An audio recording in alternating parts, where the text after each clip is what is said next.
Olá! Vamos agora à nossa segunda aula. Nome dessa aula: Comportamento e Vida. Quer que eu desenhe? Mas vou fazer uma pequena pausa para falar com você que porventura tenha entrado para o nosso workshop nesse momento. Peço a sua atenção para que você pare aqui agora, assista à primeira aula, porque ela traz um pano de fundo, um preâmbulo, para que as aulas subsequentes possam ser melhor compreendidas. Volte lá, assista ela até o fim, reflita bem sobre tudo o que eu falo nela e aí sim venha para essa aula que eu tenho certeza que será uma aula de abertura de mente e muito excitante para todos vocês. Vamos lá, comportamento é uma palavra que tem sido cada vez mais usada. Todas as vezes que eu ministro instruções, que eu ministro cursos, eu começo sempre com comportamento. As pessoas vêm me procurar a respeito de técnicas. A minha resposta é sempre a mesma. Muito mais importante do que aprendermos técnicas, muito antes de pensarmos em adentrarmos o campo da técnica, se faz importante conhecer as questões comportamentais. Uma outra coisa muito importante que eu sempre falo sobre comportamento é que comportamento sempre é uma construção contínua, dinâmica e indissociável entre a genética e o ambiente.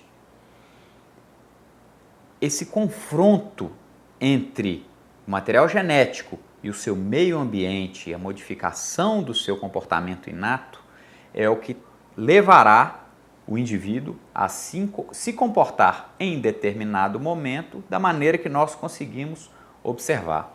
Portanto, devemos sempre ter em mente que comportamento, todo e qualquer comportamento, quando a gente fala a palavra comportamento, nós devemos automaticamente entender que comportamento é intrinsecamente, intimamente ligado o que é genético e o que é ambiental. É impossível separarmos as duas coisas.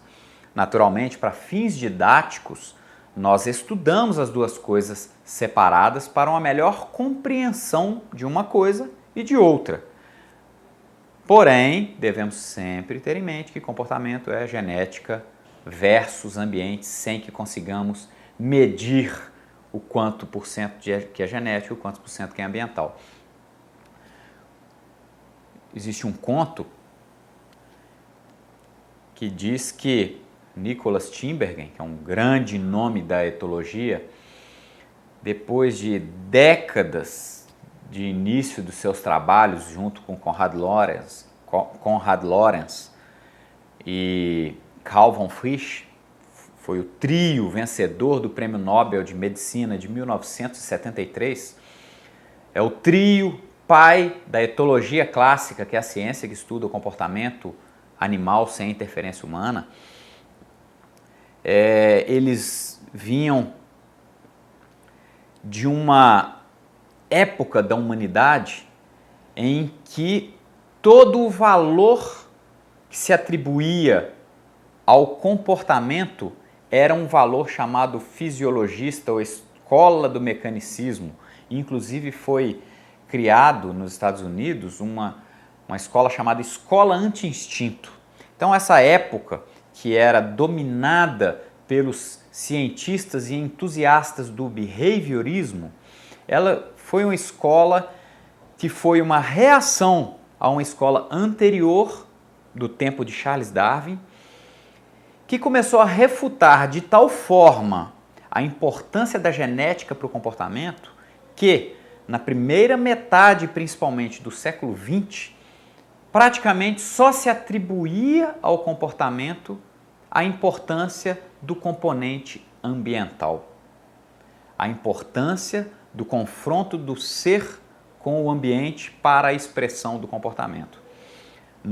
Em 1932, Konrad Lorenz lança seu primeiro livro, na área, e esse livro é considerado o ponto de partida para os estudos da etologia clássica, e que depois de muito trabalho, somente em 1973, foram reconhecidos e a partir de então, de fato, houve um maior equilíbrio na ciência no que tange ao respeito à importância das questões, não só ambientais, mas também as questões inatas ou genéticas envolvidas na expressão final do comportamento.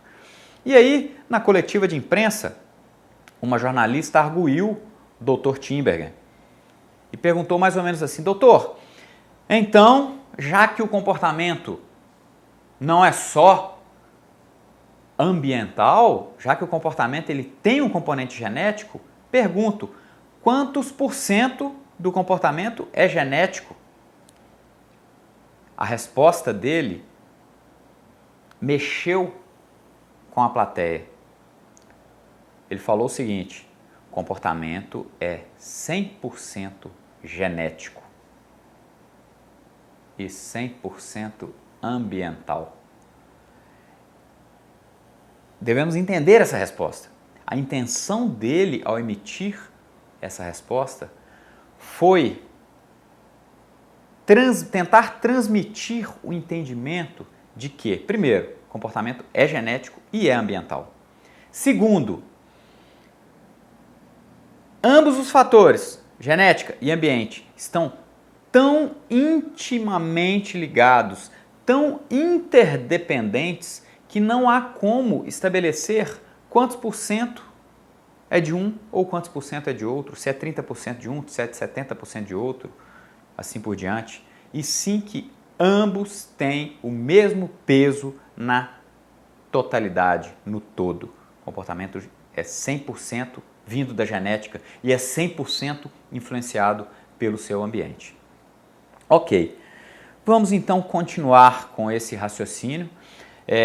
Dentro dessa aula, nós vamos dividir em 2 tópicos. O primeiro tópico, eu vou trabalhar na expressão do comportamento através do reforço. E o segundo tópico, eu vou descrever o mecanismo neurofisiológico de feedback de alimentação e aprendizado, que é um mecanismo central para podermos compreender todos os processos de aprendizado que se desenrolam a partir daí. Vamos lá, vamos à nossa primeira parte da aula. Vou usar isso aqui como exemplo. Isso aqui é um apagador, né? Sim.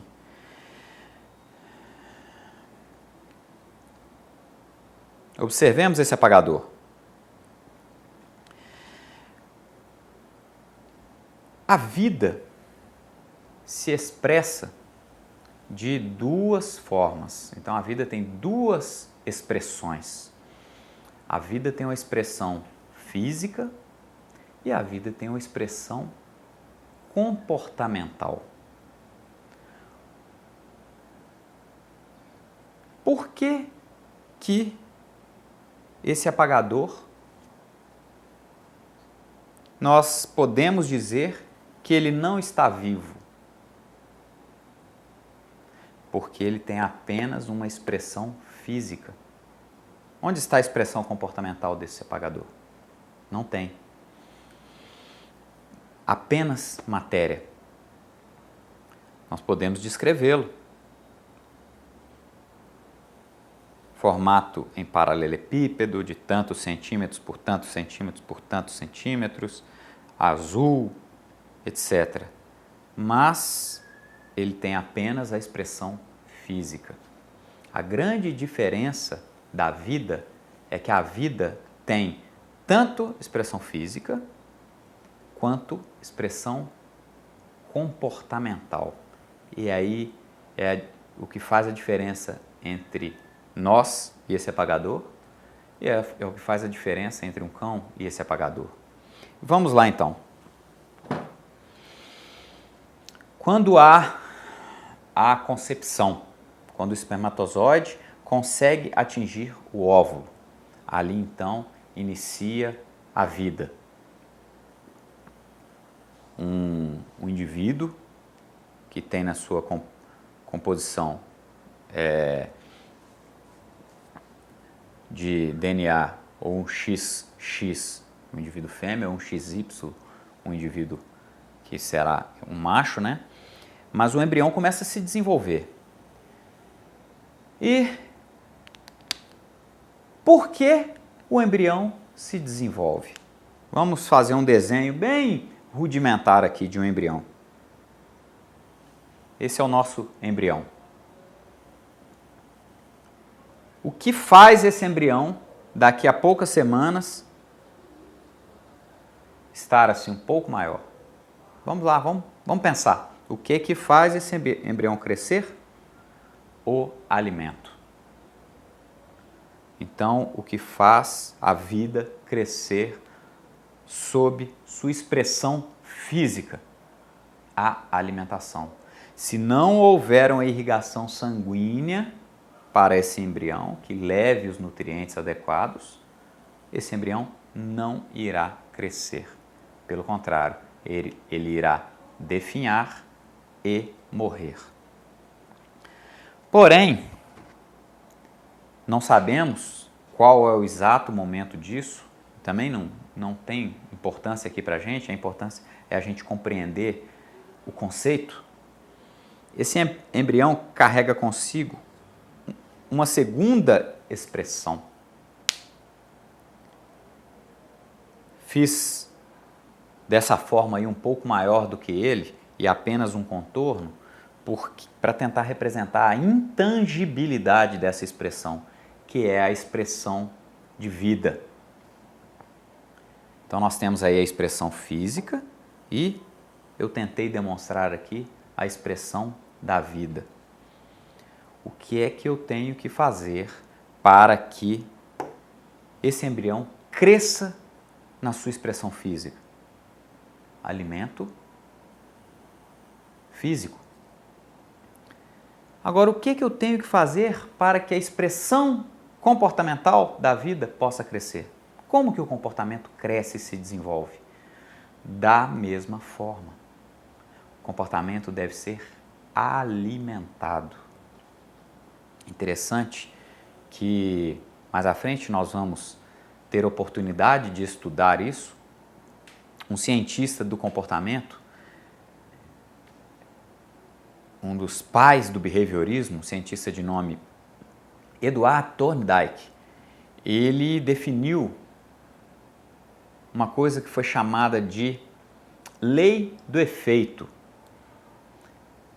que diz que todo comportamento é consequência dele mesmo.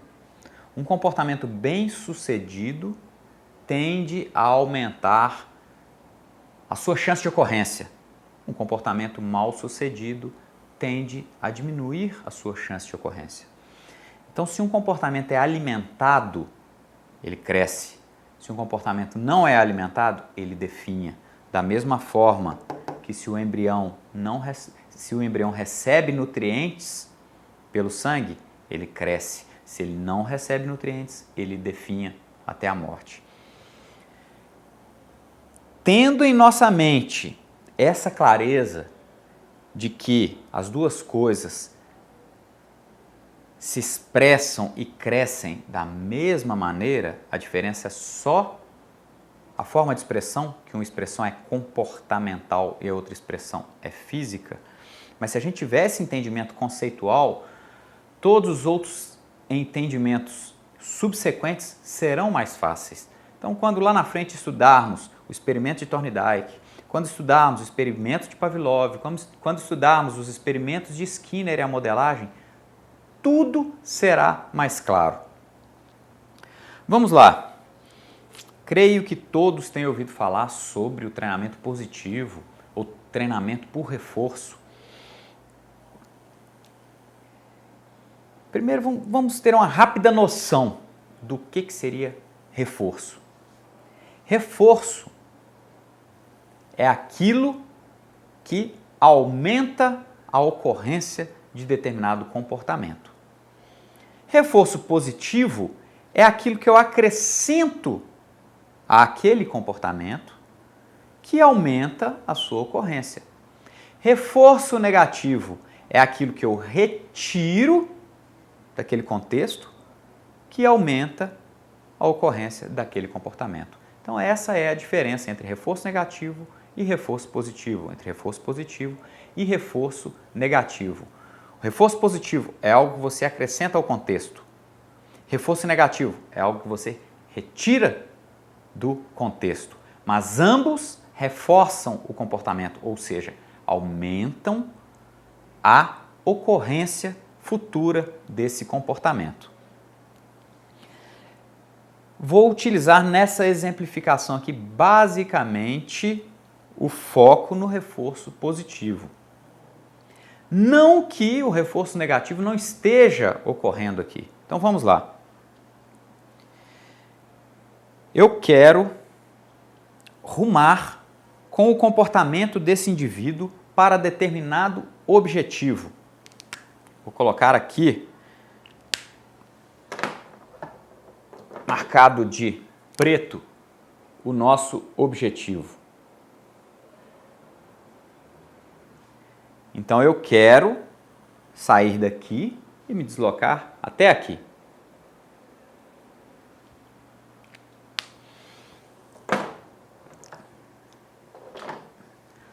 O que é que muitos treinadores tendem a fazer para querer deslocar esse indivíduo daqui para cá, deslocar as atenções desse indivíduo, deslocar o comportamento desse indivíduo para o objetivo?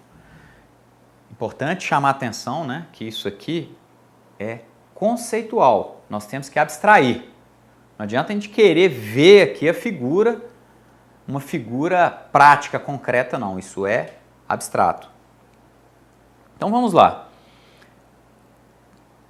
As pessoas tendem, isso é natural, nós somos impelidos pela nossa dificuldade de compreensão a querer conduzir o indivíduo para onde a gente quer. Porém, essa não é a melhor forma de desenvolvermos o comportamento desejado. Não tenha dúvida disso.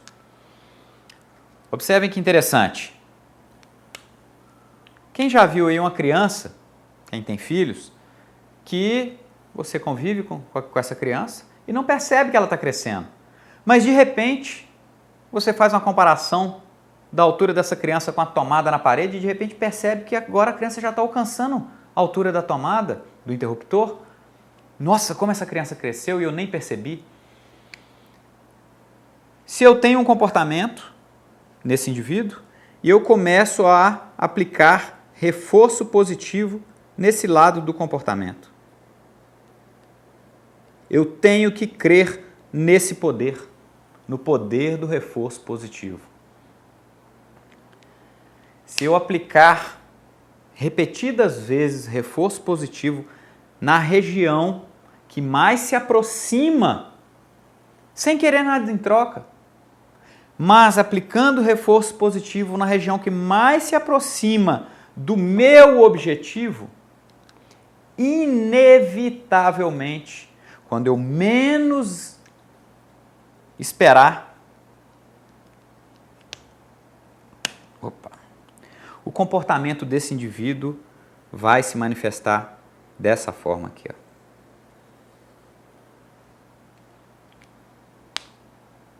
Aí o que eu faço? Tive agora uma gordurinha, né, um espaço para poder atuar. Eu venho e aplico reforço positivo aqui.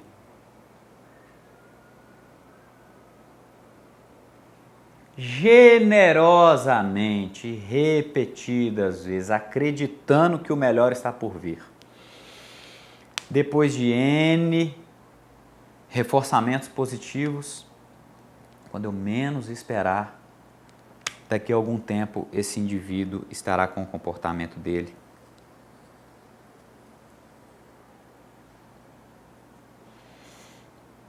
E aí eu venho, reforço,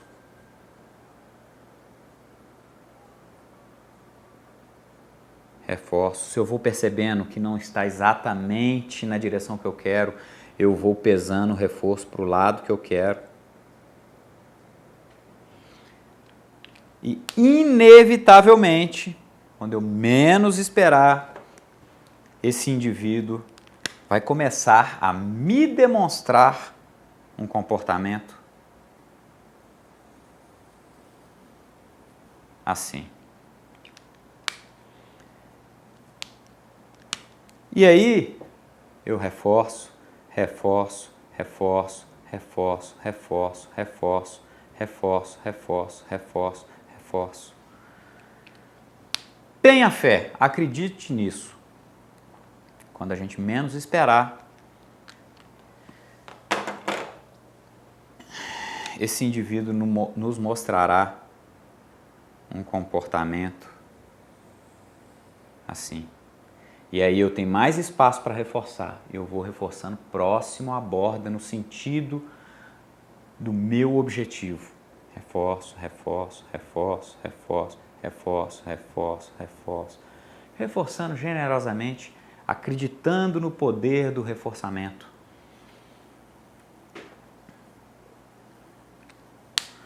Vai chegar um momento em que esse indivíduo vai me mostrar um comportamento muito mais próximo do meu objetivo.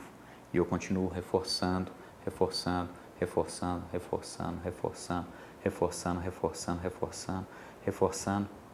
E é inevitável que depois de repetições e mais repetições, sempre reforçando, sem exigir nada do indivíduo, ele naturalmente, acredite nisso, vai nos exibir um comportamento que tenha atingido o nosso objetivo. A partir daí, basta eu reforçar, reforçar, reforçar, reforçar, reforçar, reforçar, reforçar, reforçar. Se eu estou reforçando positivamente aqui e não estou reforçando positivamente aqui, a tendência gradual é que esse lado do comportamento comece a se enfraquecer e esse indivíduo venha se deslocando, deslocando, deslocando, deslocando, até que ele esteja exibindo somente comportamentos próximos ao meu objetivo final. E quanto mais eu reforço próximo ao meu objetivo final,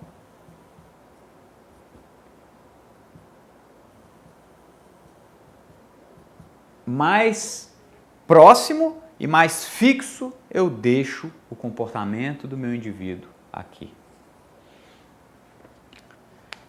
Falando isso aí em poucas palavras, eu demonstrei em desenhos aquilo que muito se comenta por aí, denominado de modelagem ou free shaping, que é uma maneira de desenvolver comportamentos que foi inicialmente estudada de maneira sistemática pelo célebre Burrhus Frederic Skinner, que é tido como o pai do behaviorismo, né? Na verdade, ele não é o único precursor do behaviorismo. O behaviorismo começou lá atrás, 30 anos antes, com Ivan Pavlov, depois Thorndike, depois John Bill Watson.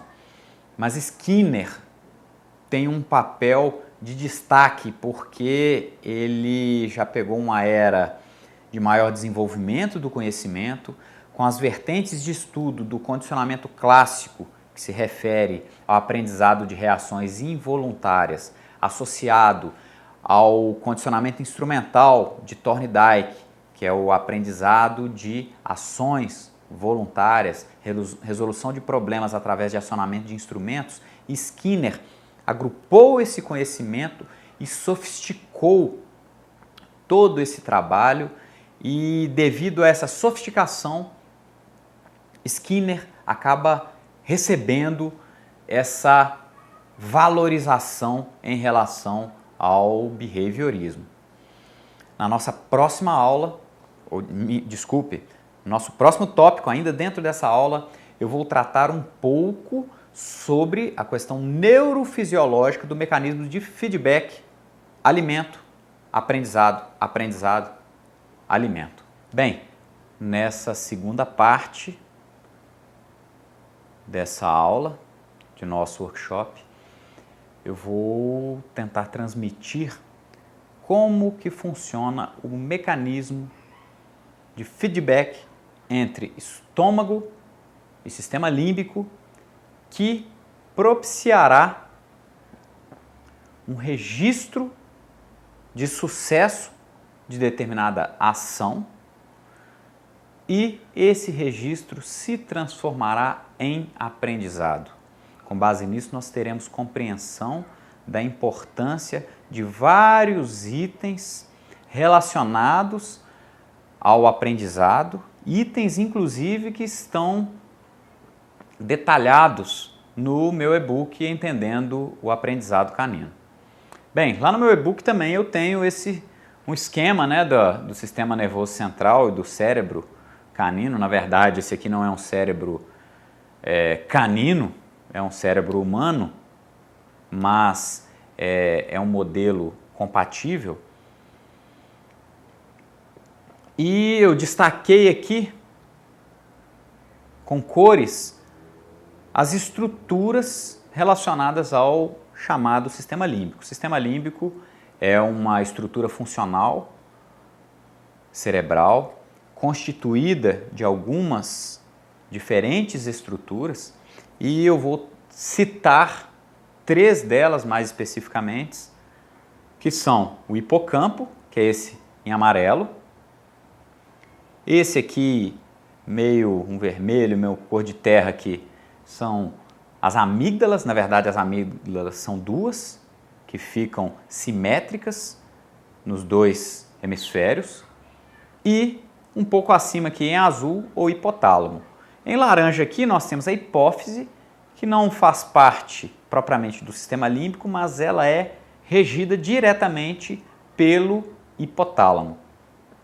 A hipófise faz a ligação entre o sistema nervoso central e o sistema endócrino ou glandular.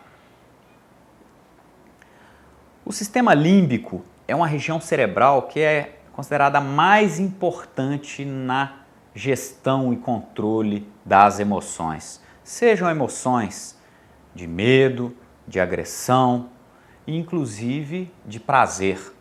E aí a gente pode pegar carona nisso para utilizarmos para o aprendizado. Bem, como que funciona mais ou menos a aquisição de comida? O comportamento de aquisição de comida, na verdade, é um conjunto de comportamentos que levam a um objetivo, que é a aquisição de alimento. Nesse conjunto de comportamentos, nós podemos subdividir esse reino comportamental funcional da aquisição de alimento em 3 etapas ou 3 fases.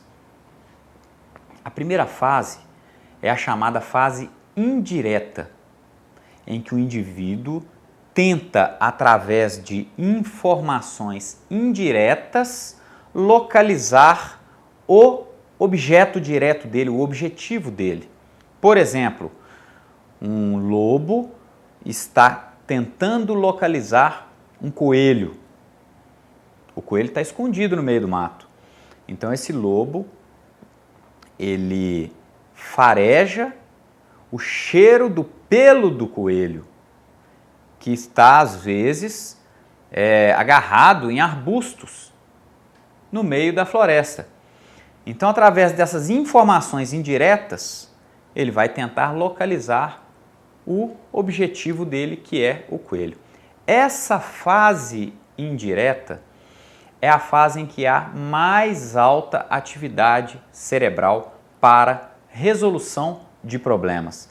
Essa é a fase mais propícia a apresentarmos um problema para um cão, que é o nosso objeto de estudo, para que ele solucione esse problema e registre no córtex cerebral como aprendizado. A partir do momento que ele localiza a presa, ele entra na fase visual ou fase direta. Nessa fase, a atividade cerebral diminui, a visão focal aumenta, ele se aproxima gradativamente, adentra a chamada área de escape da vítima, da presa. Quando ele entra nessa área ou nessa distância de escape da presa, a presa foge. No que a presa foge, ele entra em perseguição. Essa segunda fase é uma fase em que todo organismo entra em uma mobilização neuromotora, mecânica para perseguição. Essa fase, como eu falei, é a fase que nós temos um aumento enorme da motivação, mas um decréscimo muito grande da atividade cerebral, da capacidade de raciocínio. O desejo aí é perseguir, capturar. Essa segunda fase é a fase que é conhecida no meio de treinamento de cães como impulso de caça, ou drive de caça, ou prey drive, que é disparada pelo movimento visual em fuga, e o objetivo dela é perseguir, apreender, capturar e carrear para um lugar seguro. Nós vemos isso, por exemplo, num cão que a gente joga a bola para ele, ele vê a bola correndo, corre atrás da bola, pega, carrega para um lugar seguro. Então essa é a fase intermediária do processo, funcional de aquisição de alimento. A fase anterior, inclusive, é conhecida no meio dos treinadores de cães de polícia, de detecção nos Estados Unidos, por exemplo, como hunting drive. Então é uma fase da caçada, mas tem mais a ver com a procura e utilização do nariz. Depois, assim que carregou para um lugar seguro, vem a terceira fase, que é a fase da ingestão. Ali na fase da ingestão não há necessidade de alta atividade cerebral, ele simplesmente vai saciar a sua fome, e ao saciar a sua fome, ele tem o seu suprimento nutricional, mas bem mais do que o seu suprimento nutricional, ele fecha um ciclo que vai ser fundamental para o seu aumento de desempenho e capacidade adaptativa e de aprendizado para situações vindouras. De que forma? Na medida em que o indivíduo está utilizando informações ambientais indiretas, nós podemos utilizar também como exemplo uma águia que sobe numa térmica e enquanto ela está lá em cima, procurando o seu alvo, ela está em alta atividade cerebral. Quando ela visualiza, cessa a atividade cerebral e ela mergulha para poder capturar. Então é esse balanço entre a fase indireta, que é a fase de atividade cerebral e de concentração para solução de problemas, e a alta motivação da segunda fase, é o que leva ao sucesso. Tem que ter um balanço das duas coisas. Se tiver só motivação, não tem concentração suficiente para solucionar o problema. Se tiver só concentração, não tem motivação suficiente para conseguir perseguir e apreender. Agora, esse ciclo se fecha quando o alimento cai no estômago. De que forma? Então, nesse esquema aqui, nós temos, eu coloquei de maneira próxima, quase unida, o cérebro com o sistema límbico e aqui um modelo de estômago. Aqui são as inervações do estômago, as inervações gástricas. Esses nervos, eles convergem para os nervos vagos. São esses nervos que comunicam ao cérebro a chegada da comida ao estômago. E aí, olha que coisa interessante. Enquanto o cão, o lobo, está procurando, ele está captando informações ambientais. Essas informações, como nós podemos ver lá no no meu e-book, Entendendo o Aprendizado Canino, essas informações evocam emoções, porque desde filhote o lobinho já se acostumou, já aprendeu, já condicionou, já associou o cheiro do pelo, por exemplo, com o cheiro da carne. E aí, quando ele sente o cheiro do pelo, por associação, por conexão, por condicionamento, vem nele a emoção da aquisição de alimento. Qual região cerebral que gerencia a emoção de aquisição de alimento? O sistema límbico. E aí, o hipocampo, que é essa região aqui, ele é responsável por registrar as informações, elas se transformam em memória curta.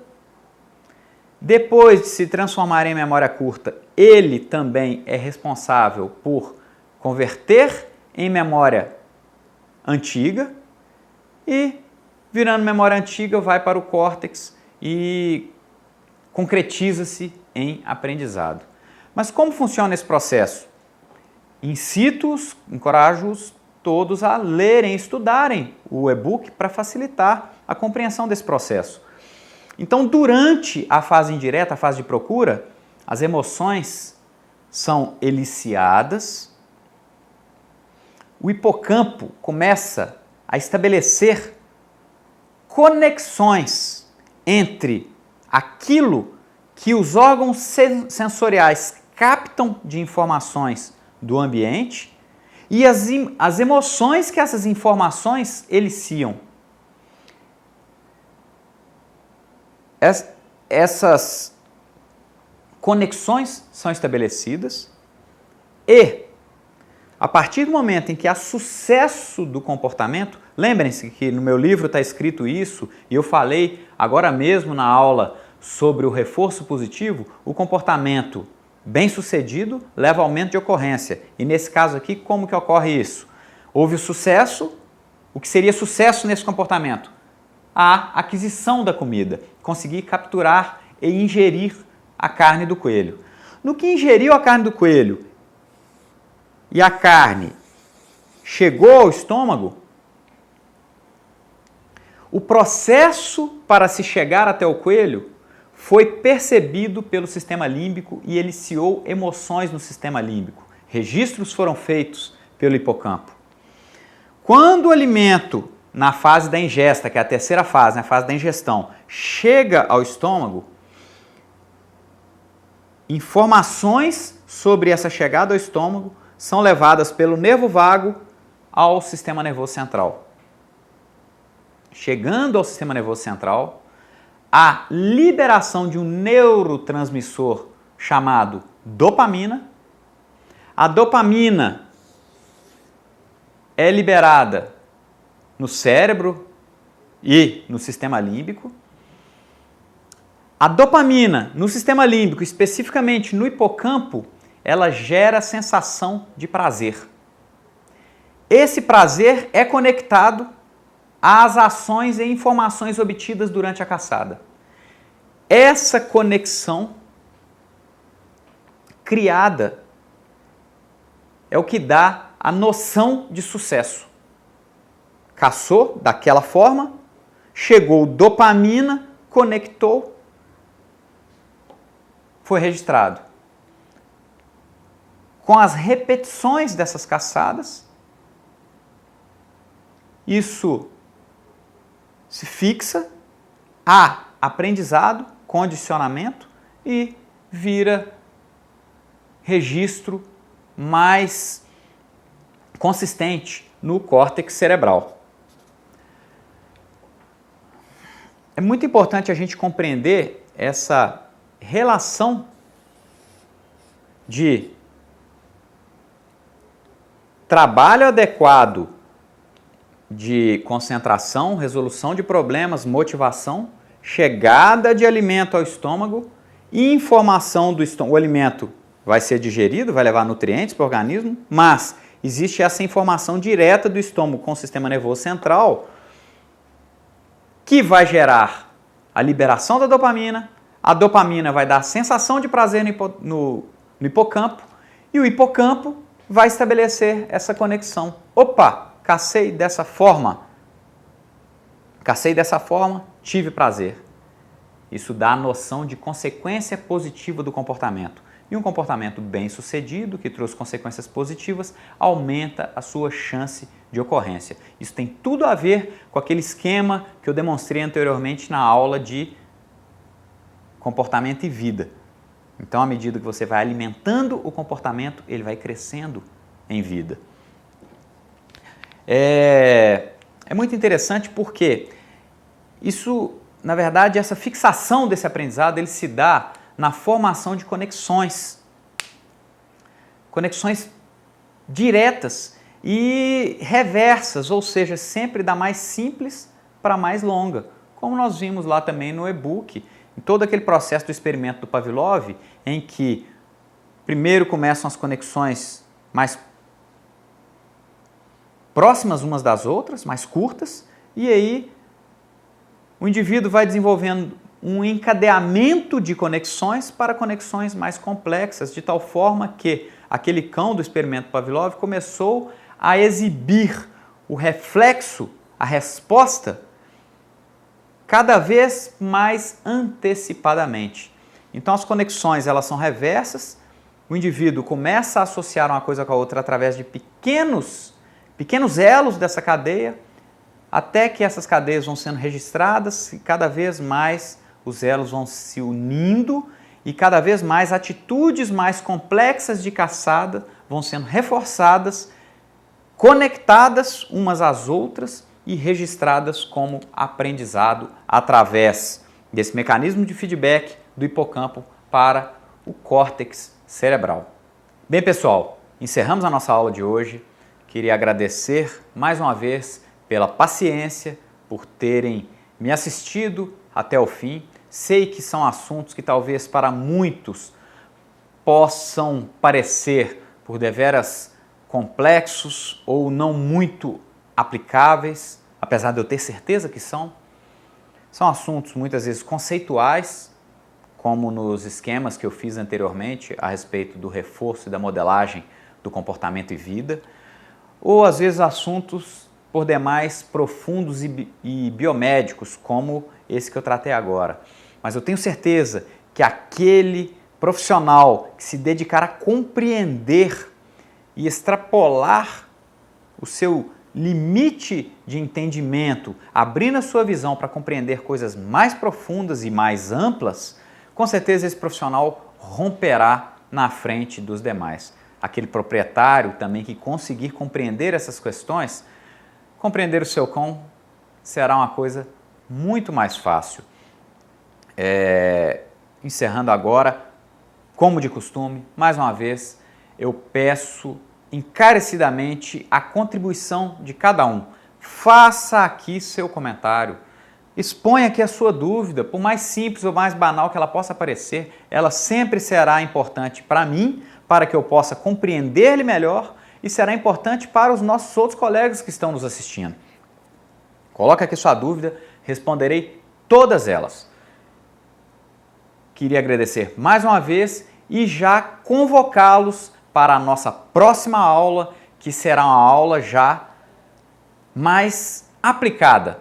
Tratarei dos 5 problemas mais comuns no relacionamento com os nossos cães, que a partir desses 5 problemas, de uma forma geral, todos os outros problemas orbitam.